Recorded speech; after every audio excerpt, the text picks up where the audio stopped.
दिल्ली रे नीति आयोगर 11तम बैठक प्रधानमंत्री नरेंद्र मोदी अध्यक्षतार नुआ दिल्ली राष्ट्रपति भवन सांस्कृतिक केन्द्र ठारे नीति आयोगर गवर्निंग काउंसिल 11तम गुरुत्वपूर्ण बैठक जोगदे हाई लेवल बैठक रे देशर सबु राज्यर मुख्यमंत्री एवं केन्द्र शासित अंचल उपराज्यपाल केन्द्र एवं राज्य मध्य समन्वय रक्षा करी देशर सामग्रिक विकास उपरे रणनीति प्रस्तुत करेंगे।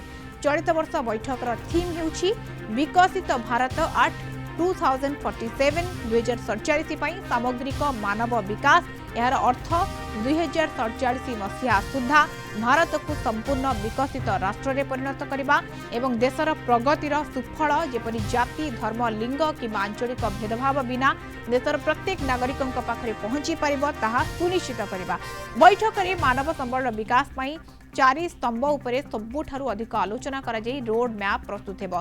नुआ पीढ़ी को आधुनिक ज्ञान कौशल एवं स्किल प्रदान करबा देश में नुआ चाकरी सुजोग सृष्टि करबा एवं स्टार्टअप को प्रोत्साहन देबा नागरिकों को उत्तम स्वास्थ्य एवं शिशु माँ मान पोषण उपरे ध्यान देबा देशर सबु श्रेणीर लोकों को सम्मान सुजोग एवं सम्मान जीवन जीविका जोगाइबा पई मुख्य एजेंडा रहिछि। विकास पई डिजिटल पब्लिक इंफ्रास्ट्रक्चर डीपीआई एवं डाटा चालित व्यवस्थार व्यवहार करा जिवो। या द्वारा सरकारी योजना गुड़िक ठीक भाव में तल स्तर में कार्यकारी हेउछि कि नाही ताहा ट्रैक करा जाई परिबो।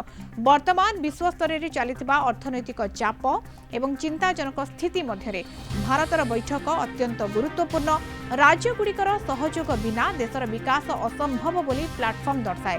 आज दिन सारा चलिबाकु थिबा बैठक रु अनेक बड़ निष्पत्ति आसिबार संभावना रही जहाँ उपरे समस्तक नजर रही।